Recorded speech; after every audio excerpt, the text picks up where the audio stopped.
Welcome everyone to our November Book Club Across the Veil book club meeting. And we're so grateful to have you and to have Sue Frederick, the amazing Sue Frederick, as our special guest author of the month. And we are equally grateful to have read her book, which I have here, Through a Divine Lens, Practices to Quiet Your Ego and Align with Your Soul, as our book of the month.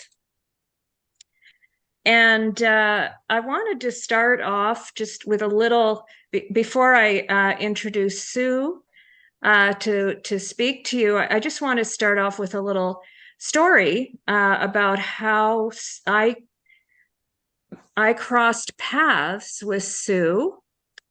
I'm just sorry, allowing people signing in. So after my son Aaron passed in September of 2019, I began recording his messages that I started to hear in my journal. And I turned my journal into a book. So if anyone's read the book, they might recall that Aaron talked a little bit with me about numerology and the importance of it. Well, having been a skeptic, numerology was not even on my list, and I didn't really understand what he was telling me, but I wrote it down anyway. It had to do with our birth dates. And I asked him, well, what's the importance of this? What's the meaning of this? And he said something to the effect of, well, this indicates how our paths cross through dimensions, or something like this. These are indicators of some kind. I'm like, okay, well, anyway, after that, I started to learn that Aaron was guiding me to things that he wanted me to know. And one of the people he guided me to was Sue Frederick. And I realized this after I saw her on a Helping Parents Heal event. And she spoke about numerology and had us practice a little bit of it ourselves, and mentioned her sacred numerology workbook that was coming out. And I thought, oh, Aaron, that's what Aaron was talking about way back then. Next thing, I was at the Helping Parents Heal conference in 2022 in Phoenix, where Sue spoke. And I was like, oh, Aaron definitely, hands down, no doubt in my mind, definitely guided me to Sue. And, I just wanted to say that a lot of the times our loved ones give us signs, but the synchronicity doesn't happen necessarily immediately. And so later down the road, we discover, oh, wow, it was confirmed. Yes. So I just want to introduce Sue to you. Sue is an angel on earth for me. My goodness. Just a true angel on earth for me. And I believe Sue has followed her guides to enlighten us all with how we can align our choices and our behaviors with our souls, and how we can navigate the journey through life and grief without falling victim to it. Sue's book offers us the depth of Sue's experience and empathy, with helpful tools and practices to view our lives through a divine lens. And some of Sue's real soul regression transcripts are included in Through a Divine Lens. And she also includes an appendix with instructions of how to calculate your birth path using numerology and how to interpret your findings. So we do have a winner for the mini numerology reading. I'd like to announce our winner, and that is Brooke Brown. Rosie, who signed into our meeting first, I don't see I don't see Rosie's last That's- name. I think That's me. Rosie. Oh, It's you're me. Rosie? Roseanne? Under a pseudonym. Roseanne changed it. Norris is our I book. changed it back. Oh, Yes. okay. Roseanne, you're our book giveaway winner. So anyway, so without further ado, Sue Frederick is a channel clairvoyant, claircognizant, and clairaudient who receives wisdom from guides and departed loved ones to help others heal grief and find purpose. With her powerful intuition, Sue uses sacred numerology and mystical information to facilitate access into a divine lens where our soul's wisdom is available 24/7. Sue has been guest on hundreds of radio shows and TV interviews, featured in major magazines and newspapers, and is the author of more than 11 books. After suffering a tragic loss, Sue became a sacred numerology practitioner in 1981. She brings a deeply enlightened perspective to using numbers as navigational tools for deciphering the soul's journey and connecting to departed loved ones.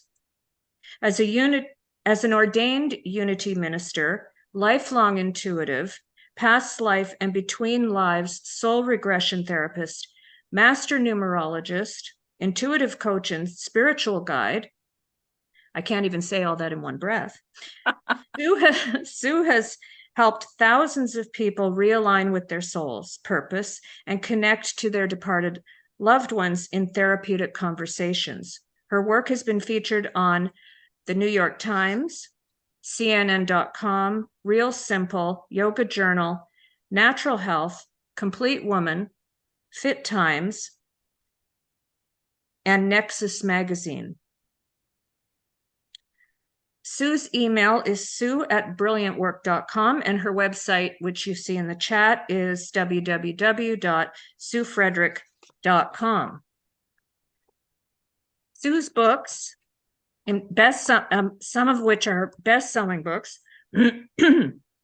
include Through a Divine Lens, which is our book of the month, Practices to Quiet Your Ego and Align with Your Soul, Sacred Numerology Workbook, which I have and I recommend, Bridges to Heaven, True Stories of Loved Ones on the Other Side, I See Your Soulmate, Water Oak, The Happiness of Longing, a memoir, and I See Your Dream Job. So, without further ado, let's welcome Sue Frederick. Thank you, Camille. That's a painful biography to sit through. Don't worry, people. I'm old. I've had a lot of decades to get all that done.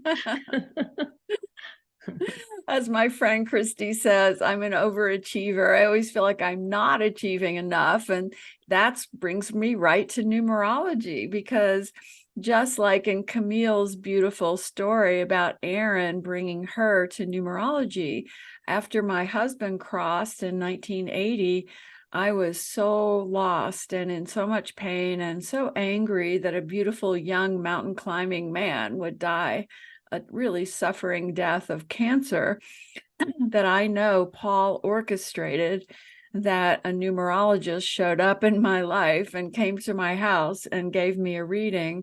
That was the first time since he had crossed that I began to understand, oh, this is a soul agreement. I'm supposed to be here for a purpose now. And my path, I began to understand, is what's called the 22/4, a path of hard work, of accomplishing a lot, and trying to shift consciousness on earth. It sounds like a big job, right? But we start at 1 foot at a time. And I think it's also amazing that numerology comes to so many people for the first time when they're grieving, because I do know that our departed spirits want us to heal. They want us to understand what's going on. And so they'll drop angel numbers in front of us. They'll do everything to help us understand that there is a bigger divine plan to this crazy earth life, and that numbers are one way that we can tap into that. Well, that's amazing. Thank you. And you know, I've lived the evidence of it, as I mentioned. So it's just it's quite comforting to know this, and I found reading your book quite a comfort. And I just wanted to mention in your book that it begins with an out-of-body vision that you had in 2015 during an illness. Oh, is that it? Your background is the vision? Yes. Wow. So if you guys can see it, my husband is a graphic designer, and he put this together from how I described my vision to him. And that vision is so important. I'd like to take a moment, if it's okay, Camille, to talk about that. Yeah. Please This do. was 2014, and I'd been teaching a grief shifting workshop at Kripalu in Massachusetts, where I'd have 30 people in the room, and we'd be doing all these processes to help everyone connect to their departed, where everybody would have a moment where they were doing automatic writing and writing what their departed was telling them. I love doing that because people, once you open up to that process, we can all access what our beautiful guides, our departeds, are trying to help us understand. It'll come through so beautifully through writing.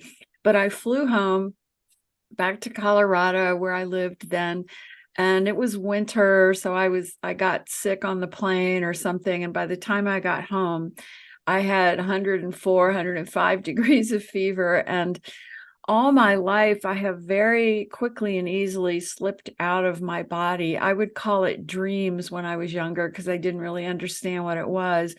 And as I've gotten older, I understand it's visions from our guides.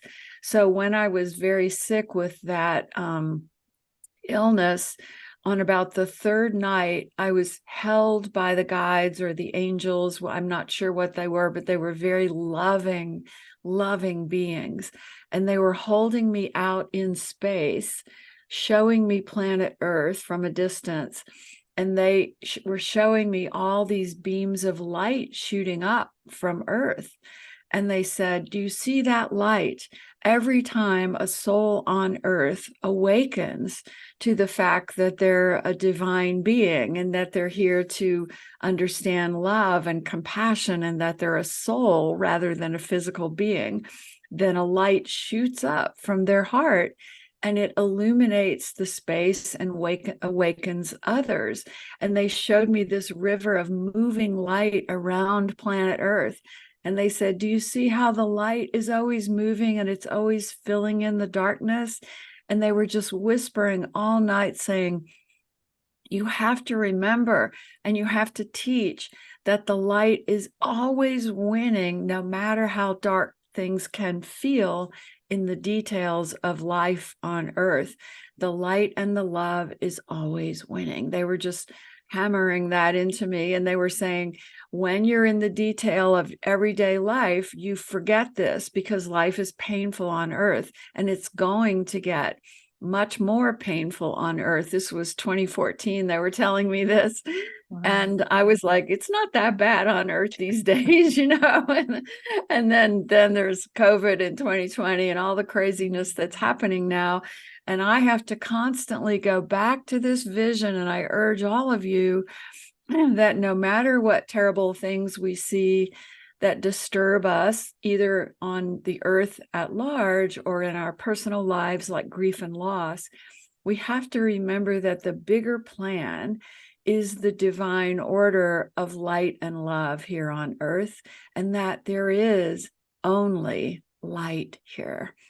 And I share that with all of you because it's a hard time on Earth. And if you're grieving, it's an especially hard time. And to try to remember this in your meditations, and just to close your eyes and say, Please, beloved guides or departed loved ones, lift me into my divine lens perspective and show me that beautiful love and that beautiful light that is the truth of this life on earth for all of us. That request is the prayer that's always answered. Thank you. Ellie says, makes me cry. That's beautiful. And it is. I agree, Ellie. I'm holding back some tears myself. If I start, no one will comprehend what I'm saying from that point onward. But it does make, the tears well up hearing it, because it is so beautiful. And in our heartbreak, to think of something being beautiful can be it can feel like almost like a conflict at times. How can anything be beautiful? But right. That certainly is. That certainly is. So I wanted to ask you about that. Would you say that it's the most difficult moments that we experience that are the moments of our awakenings, or is that just something we hear, and what do your guides tell you about that? Well, I have to say that everybody on the call has to know you got to walk the journey in your own time. And there's definitely pain of grief that we have to feel to heal. We have to feel it to heal it. And so don't beat yourself up if you are still having painful, really painful days of grief and loss or even anger, because that's part of being human. You have to think of it as we were all hanging out in the divine realms before this life began for all of us. And we were all there saying, oh, love and light is everything. We're part of God consciousness. Everything is good. We were studying and learning and helping people on earth with our energy, the way our departed spirits are now. The call went out that said, all right, who's ready to go into the earth realm, especially at this pivotal time of human consciousness, and really hold the light for others? Guess what? We raised our hands. And our guides said, well, if you go in there, you've got to agree to some sort of awakening while you're there, because there is a veil of forgetfulness, and many, many souls sleep their way through a lifetime and never wake up to that higher consciousness. But now we really need evolved souls to go in there and wake up. And so we eagerly, being good souls, raised our hand, and I said, oh, yeah, I'll take the loss of my husband, beloved Paul, who's a soul agreement from many lives, and then my best friend, Chrissy, and my dad. And I would just stack them all up in my early 30s, because I was determined to wake up before much of my life had passed by. So then you all planned your plans, and you had your guides give the stamp of approval. And I remember, before I jumped into this life, I have a memory of my guide, and our guides love us so unconditionally. They've loved us since we were just a spark of divine consciousness. And I remember my guide standing by me going, okay, listen, the thing you have to remember is it's going to be tough, but as long as you trust your courageous heart to guide you more than your mind, trust your courageous heart, you will be fine. I remember those words so clearly. And then I jumped in, like all of you, and forgot. But when grief hits us, no matter what age we are, especially the loss of a child like Camille and many of you have been through. For me, it was husband and best friend and father and all of that. But the minute that grief hits us, it's a spiritual, helpful soul wake-up call. And it's a painful thing to even get those words out of my mouth, because grief is the worst pain we can ever feel on earth. And yet the minute we can say, please show me this moment from a higher perspective, from my soul's wisdom. Why would I have agreed to this? What is my purpose? Lift me up. to see and embrace that, then all the guides and our beloved departeds go, okay, she's ready to wake up and see that higher purpose. And they help us. But the truth is, we're still walking on earth. So we have one foot in the physical, one foot in the divine. And we're going to lean more into the physical sometimes, and we're going to feel that terrible pain, and we'll be angry at the world. And then other times we'll lean more into the divine, and we'll feel that incredible elevated consciousness of knowing that this is a gorgeous divine order universe, and it's all on purpose, and our beloveds never leave us. When they cross, one of the things that really stopped me when I was 30, when Paul died, is I lived in Boulder, Colorado, and that town is filled with Buddhist and very evolved spiritual people, and they all have opinions about what happens when we die. And they would say, oh, no, you become part of everything. You're just dust, And then they would say, don't try to reach out to your departed because they have to move up the realms and stuff. And I first kind of listened to that, and Paul was coming through constantly giving me amazing messages and showing himself to me. And I would think, all right, well, you got to move on, Paul, And now I understand. It is so much more beautiful than that. According to quantum physics, time and space is happening all at once. There is no linear time. Your departed could have died 43 years ago, like Paul, and his soul could be evolving and going into other lives even, but because of the nature of time and space, if I call out to him or I need him, I call in him to help me speak whenever I'm doing a gig like this, he's instantly right beside me because there's no limitations, and he has a soul agreement with me. And all of our departed want us to do our great work. They're going to come and be at our side anytime we need them. That's a very important point you're making. And Aaron also began teaching me some physics and metaphysics, which, I do have a science background, but I was not studied in physics.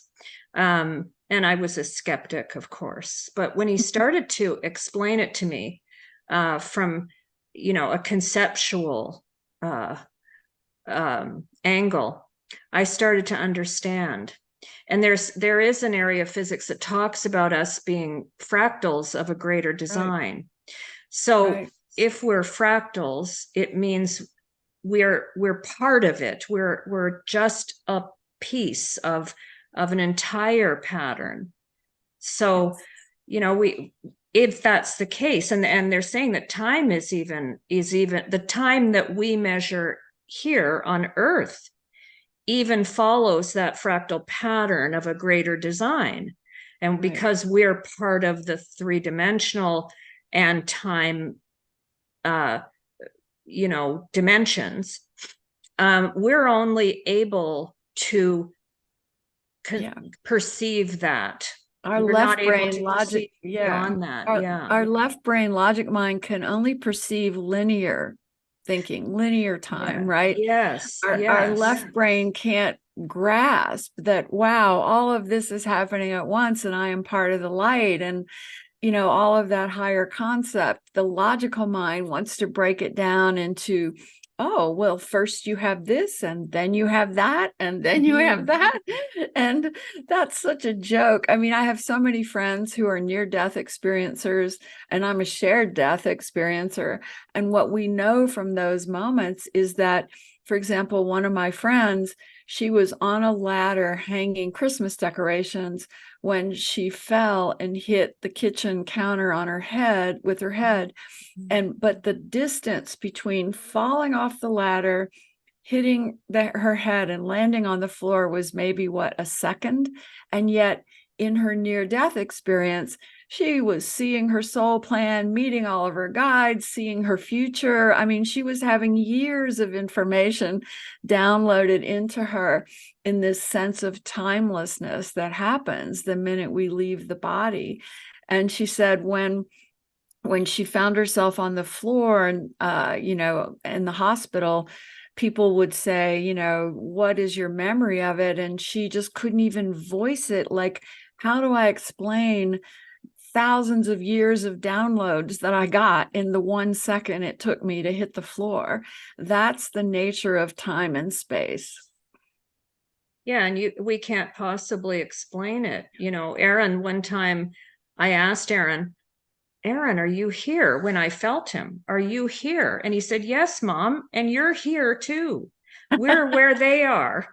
We just Right. can't see them, you know? So it does start to make sense, you know, even though it's so difficult to perceive of it. So your guides have guided you towards what you're doing for people today. And can you tell us how have your guides explained what to do, how you will carry this out in healing others? Well, the thing I've learned is that we all have a plan to step up, especially when we've been through grief and loss, to do some great healing work in the world. But it's a unique plan for each one of us. Again, that's a concept that our linear mind can't quite understand, because I help clients understand why they're still here and what they're supposed to be doing. And I use numerology as my guidepost to help them. So for example, you, Camille, you are the Leo 11 master soul. I mean, that's so perfect, because the 11 is based in the number 2. 2 is details and order and focused on the earth part. When you talk about being skeptical, that's very 2. But then Aaron, in his great beauty, because he was a Scorpio 33 master soul, awakened you really to the 11 part of your path, which is all about sacred intuition, sacred healing for the world, channeling in guide messages, departed loved ones messages, and using your voice, your heart, to bring that to the world.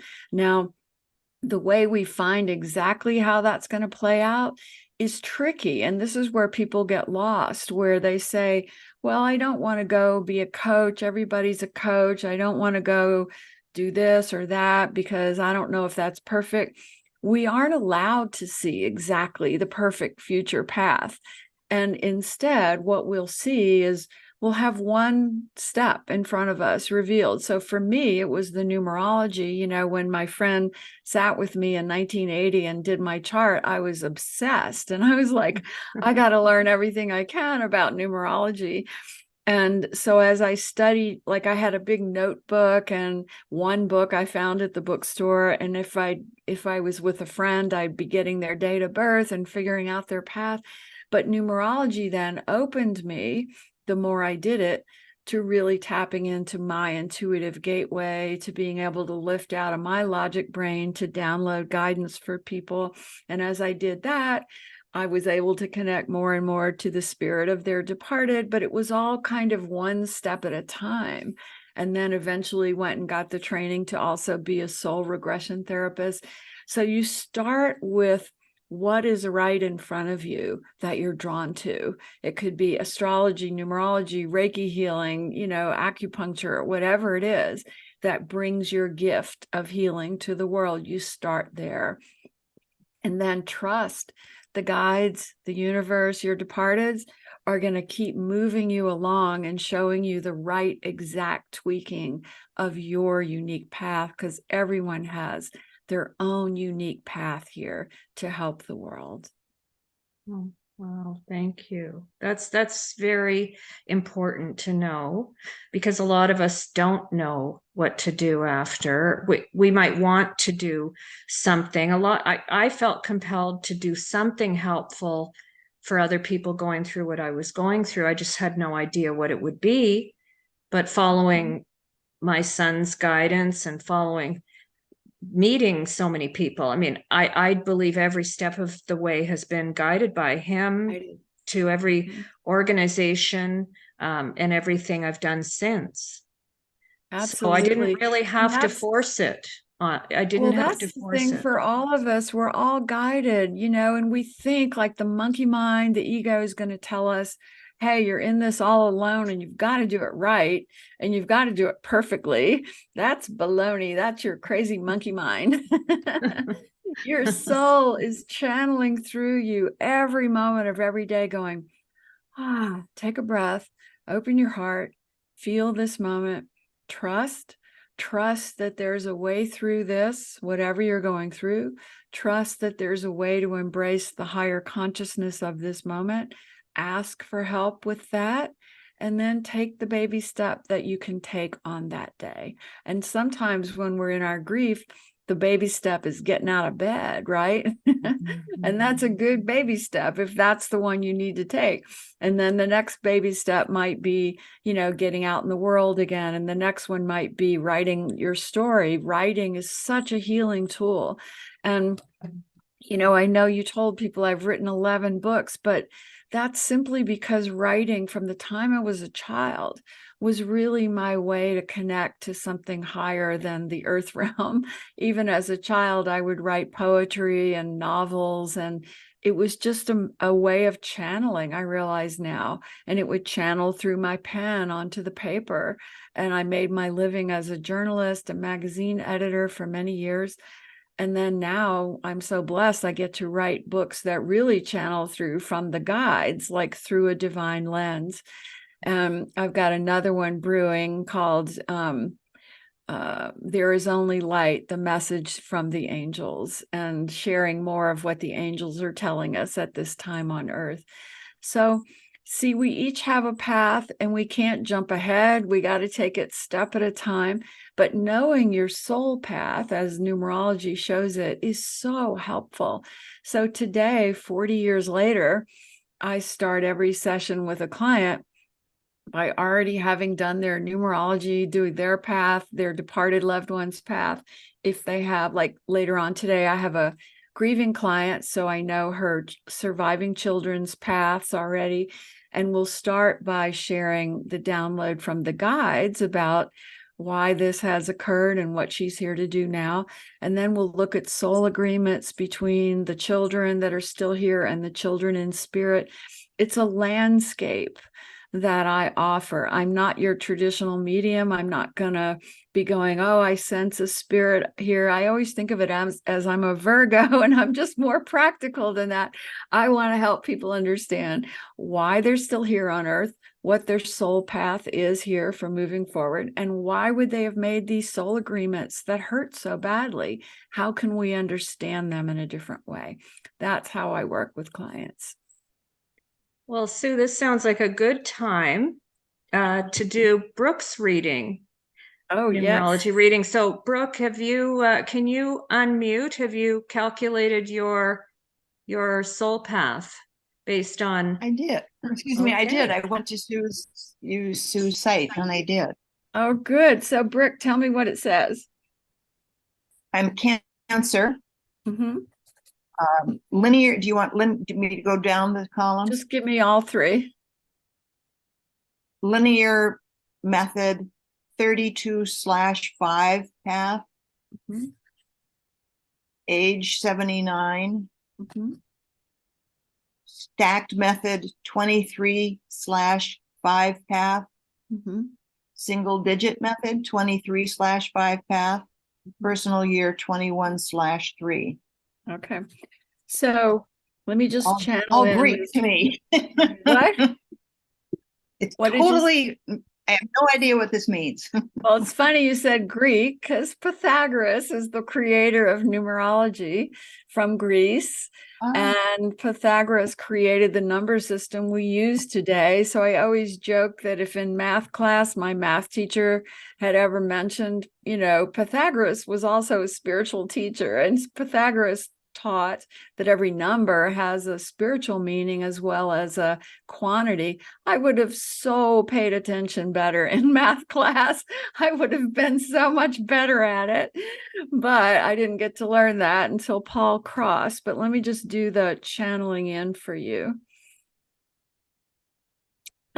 Brooke, This beautiful soul has come with great sensitivity, experienced the pain of that sensitivity early on in life, but also found her courage, which is the true nature of the 5 path, living passionately, freely, and adventurous in the journey, being open to all the lessons, especially lessons of the body, of health, of moving through everything with an open heart, and with the challenges of being so fully invested in the physical realm and its passions and finding the way, that this beautiful soul has also had to learn how to find her center, no matter what comes at her.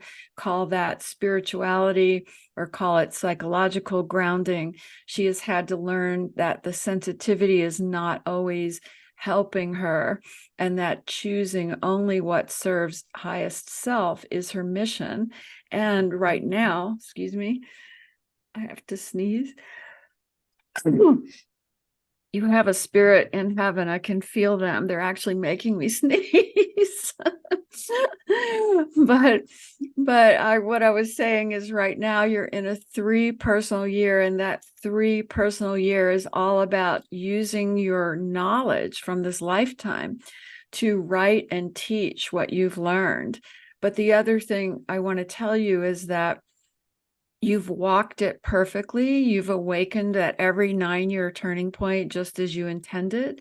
And this is what you're turning around to help others with now, is finding their courage, choosing freedom rather than being locked down in old beliefs, really forging ahead to change the world with fearless spirituality and courage.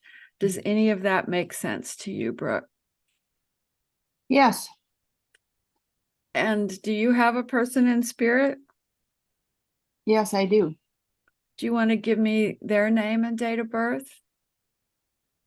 Her name is Emilia, and her date of birth was 6/19/71.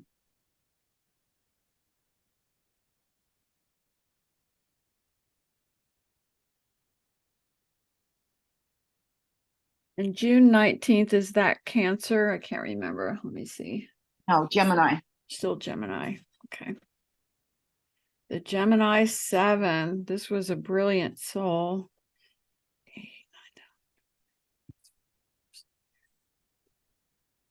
And when did they cross? February 10th, 2012, 14. Okay. So, the agreement you have with this soul is the number 3. And what that means, well, first of all, what Amelia came in to not spend long on the earth.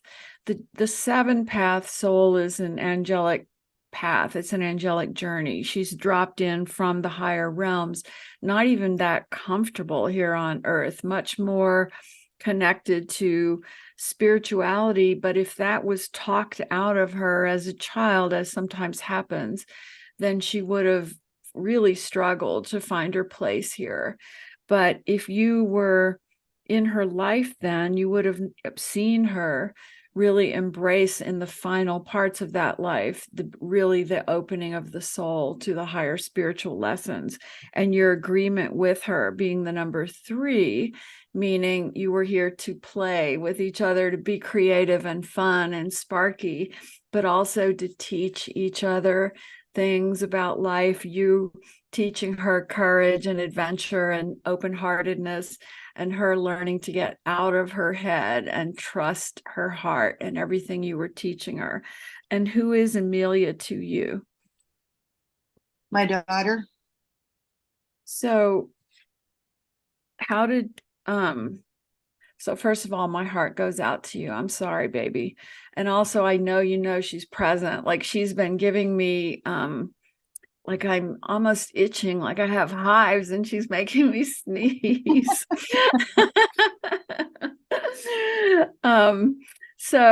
But tell me about her. Tell me about beautiful Amelia. What's to say? I mean, Carla, Amelia, you read the book. She was just one of those love bugs. I mean, we never had a disagreement in her whole life. I mean, we never had a fight. I mean, she was an ordinary person who lived an extraordinary life, and that I had no idea the number of lives she touched. She just spread love. She was very compassionate and kind, and didn't like to be the center. She didn't seek being the center of the show or the star of the show. And that's the angelic she smelled the flowers all the way along. Yeah.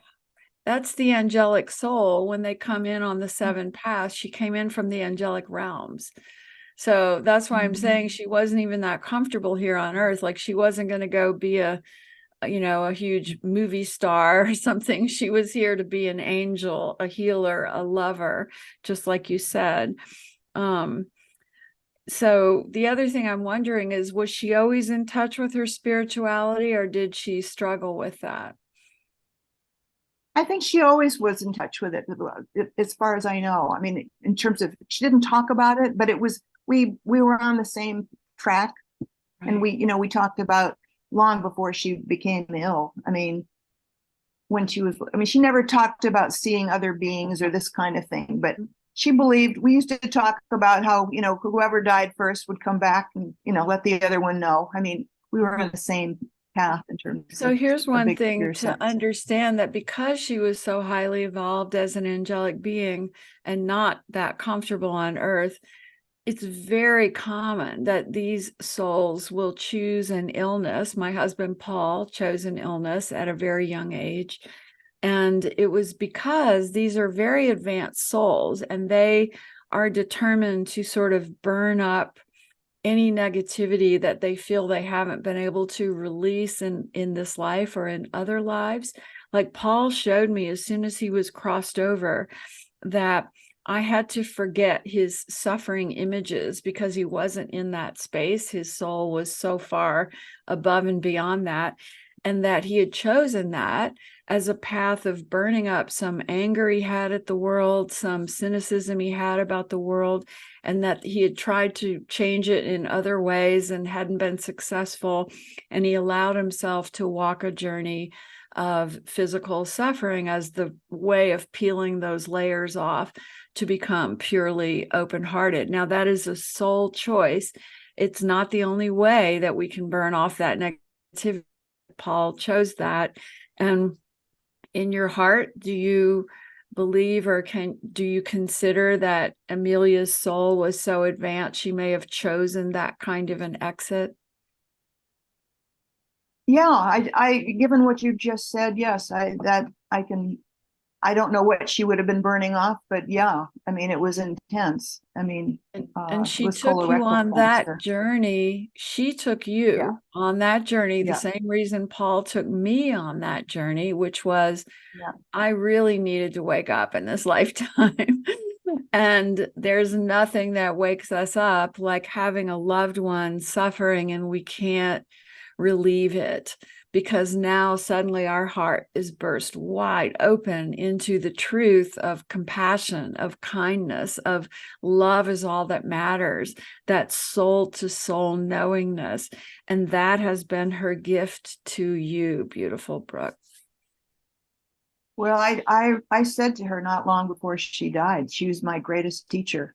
I mean, there's just no question. And she's still doing it. Yeah. No, she's with me all the time. I talk to her all the time. Yeah. Aww. Thank you. Well, thank you. Nice. Thank you. Beautiful. Thank you, Brooke, for being so open to the mini reading. We can thank Emilia today. Yes. Yes.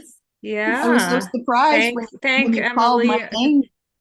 Yeah, thanking Emilia too. And I think after the meeting, when you go back and really think through what you heard from Sue, you're gonna remember some things too. When Sue was doing your reading, I was hearing things that I recall from your book. Brooke wrote a book about her daughter Emilia, and so I think you will too. Even the flower, when when Sue was sneezing and itchy, I thought, oh, maybe it's the Oh. flower, Well, Brooke, I want to read this book. Tell me the name of this she's book. tickling her with the flowers. I'll put it in the chat Okay, room. good. Yeah. Thank you very much. Yeah, That was Thank you wonderful. so much, Sue. This Yeah. was wonderful. She was tickling my nose for sure. Yeah. So I just I wanted to mention too that that was a mini reading that Sue did. That her numerology readings are much more extensive than the time we have in this meeting. But if you're interested, please contact her. It's absolutely fascinating when you find out how much is present in the numbers that if you're not aware, you just would have never realized. So thanks again for that, Sue. I'm sure that for Brooke, courage being the 5-path journey that Brooke is on. I mean, it took courage for her to walk that journey with a beautiful daughter, and then courage to keep going afterwards. I mean, that is such a powerful quality of yours. So writing your book, that's such a great way to impart that courage to others. And that's your gift, right, Brooke?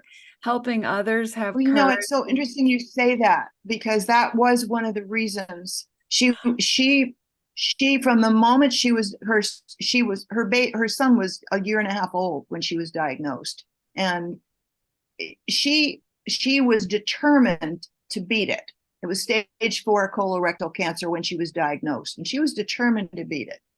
And as far as profiles and strength, she had all of attributes to beat it if anybody can, right?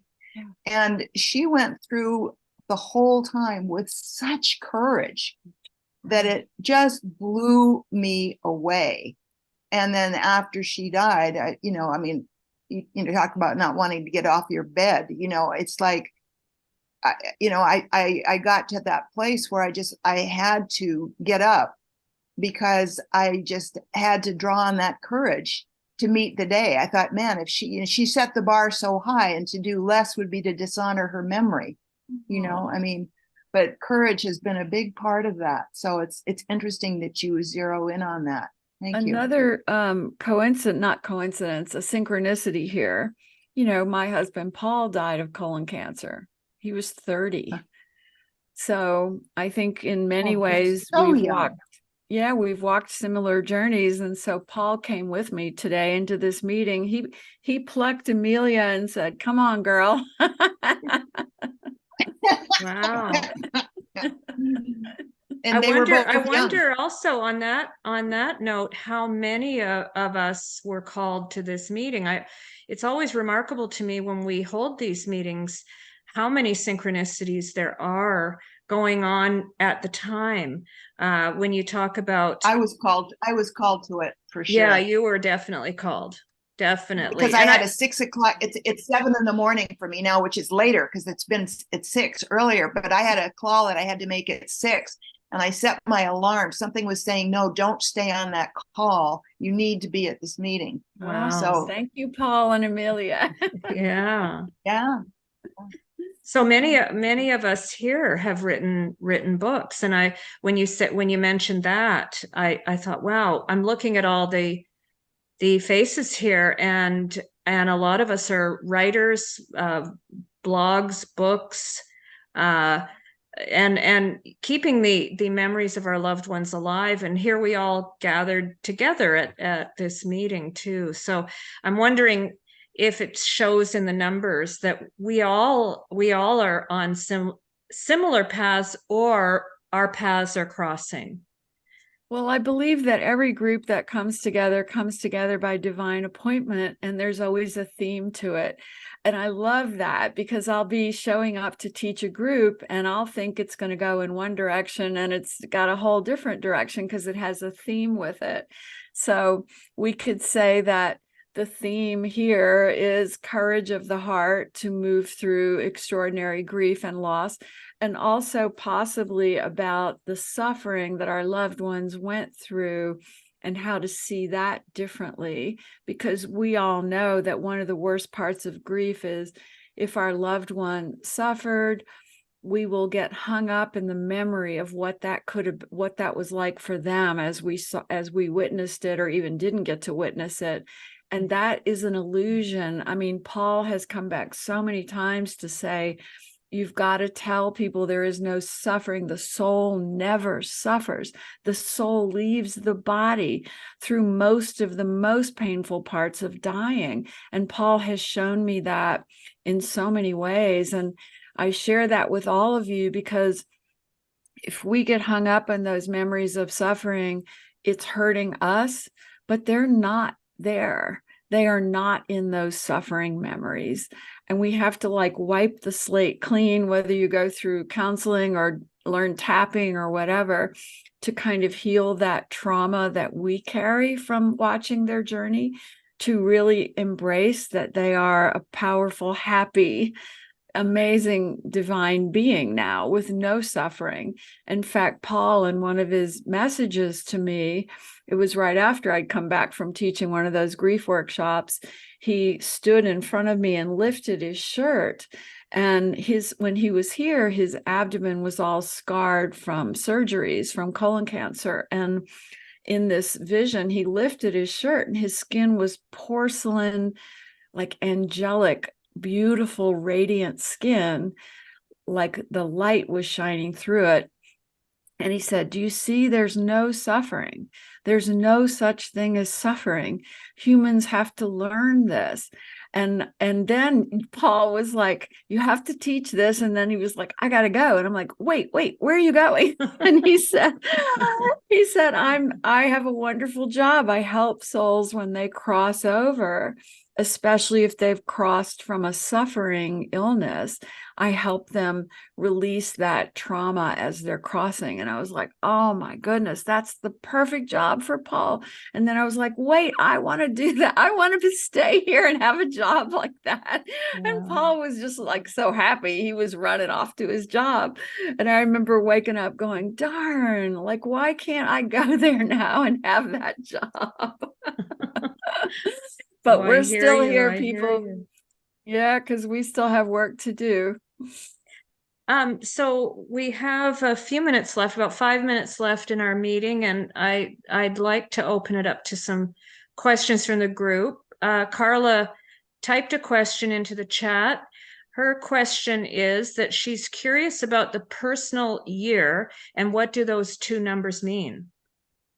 The personal year is so important. I mean, I tell people that if you don't believe in anything else about numerology, go and study your 9-year reinvention cycles as they're revealed in your personal years. That has brought the most cynical people I know to have these aha moments like, well, there must be something to this.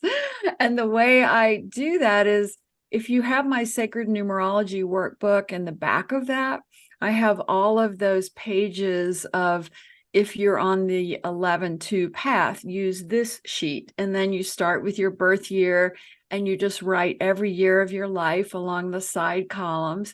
And then you get to go, oh, wow, I had a 9-year reinvention point when I was 5 years old. Gee, that's when we left New Orleans. That was a really hard year for the family when I was growing up. And when you go through your whole life and see all of your beautiful, everything here is a perfect divine order reinvention cycle. That's one of the great things numerology helps us see. So Camille, for example, you're in a 22-4 personal year. And 4 years ago, you were at a big turning point, a reinvention point, right? Yeah. And probably that was around the time of Aaron's crossing. Is that correct? Yes, it is. Yes. And so that shows you so much of the predetermined divine order of the path, right? So you see that and you go, oh, well, then I started to move through that reinvention. And then I hit that 22-4 personal year to get work done. And look, my book club's taking off. I've got a great book out. I'm helping more people, and maybe I'm writing a new book. That's the energy of the 4, especially when the 22 is in front of it. And then you hit a 5-year and you get to travel and feel courageous, the way we were talking about Brooke's path as a 5. Her whole life is the journey of the 5 vibration. Whereas when we each hit a 5-year, then we get to have that sense of expansion and fearlessness, and courage is our buzzword in that year. And all of our cycles unfold that way so beautifully to help us grow and evolve. So nothing is ever happening to us. Everything is happening for us. And as we go back and review those cycles, it's like having a soul review before you even leave your body at the end, because you'll have a soul review as soon as you leave your body. But through numerology, you really get to do it now. And then you can go, oh, wow, look how lost I got at that 9-year turning point. I spent a whole lot of time in my negative self right after that. So the next one I hit, I'm determined to move through it with more kind of grace and awareness. But I'll also share with you all, we can't beat the numerology cycles. And I just say this with love, because I went through a 9-year in 2018. And by that point, I had taught numerology for so many decades, and I felt I was doing my good work, and I thought, oh, this 9-year will be a piece of cake. The universe laughs when we say that. And so my current husband was diagnosed with aggressive prostate cancer when I hit my 9-year. Suddenly we were selling our family home and moving to Phoenix, Arizona, which is the only doctor in the world who offered my husband any hope here at Mayo Clinic. And I knew nobody here. And so that 9-year, it just threw me for a loop. And I was in my late 60s.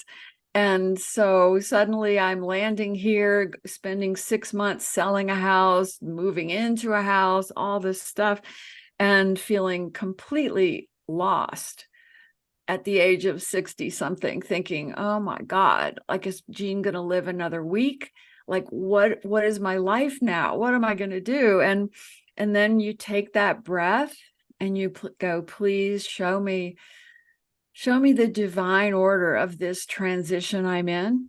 And lo and behold, a client who I've worked with before reaches out to me and says, Sue, you've landed a mile from Elizabeth Boisson, the founder of Helping Parents Heal. I'm going to arrange a coffee meeting for you guys. And I'm like, who? Elizabeth Boisson? Like, somehow I didn't know about her. And the next thing I know, I'm meeting Elizabeth, and I'm now surrounded by really the most evolved souls I've ever known in my whole life, the best friends, and they're all part of Helping Parents Heal. And I get to really focus my work on grieving parents. It has been the greatest few years of my life since that 9-year. And Jean is still doing great, my husband. But the 9 years will force you to reinvent, like it or not. But at the end of it, we go, wow, I'm so glad that happened. Wow. So we actually have hit the 1 o'clock mark. Thank you so much for that, Sue. If we have a couple of comments, I'd like to mention, if everyone's okay with going over time for just a couple of minutes. So where did it go? Somebody was asking if they could start with the workbook. Yes, And that's Roseanne's I would question. say the workbook is a good user-friendly way to just be able to sit down and figure out your path and your beloved's path and, how it all plays out. But to understand really that bigger picture of why you're here as a soul, why would your soul come here? More of that in-depth conversation is in my book, Through a Divine Lens. Also, if you're really raw in your grief journey and you're just trying to figure out how to make it through the day, my book, Bridges to Heaven, True Stories of Loved Ones on the Other Side, has so many stories of spirit coming through to help people who are grieving that it'll definitely make you smile, help you move through the first few days and months of your grief. So those books offer different ways to help you. And if you're just looking to figure out what is your purpose in life, well, all my books also are about that, because that's always been my thing with numerology, is we all have a purpose. And I love helping people remember that. So sorry, that was actually Lori's question. Thank you for answering that. And that was a great question, Lori. Thank you. Roseanne's question is it best to use the workbook as a companion with Through the Divine Lens? Yeah, because the way the workbook works, I designed it the way I learned numerology. Like, I had a big notebook and I would just fill out, like, there's empty pages in the back of that workbook, and I want you to put all your loved ones' paths and personal years there. With the workbook, you can also figure out your pinnacle years, what your growth focus is according to pinnacles. That's in the workbook. There's a lot more numerology in the workbook than there is in, for example, Through a Divine Lens. So that's why they work together really well. Go and get it all sorted out in the workbook, and then look for the deeper meaning of it all through the book, Through a Divine Lens. Oh, thank you. So I can't thank you enough, Sue, for joining us and being our special guest author, and for writing your beautiful book that has been our book of the month for November. And we went a little over time today. That we usually stick to the 1 hour, but this was so wonderful and so interesting and full of important information for all of us. And I'm just incredibly grateful. Roseanne, are you going to email me your mailing address so I can send you a book? Yes. Okay, good. And you have my email address, right? It was in there. Sue@brilliantwork.com. So we have it's probably in the beginning. I'm sorry. Yeah, it's just sorry, go ahead.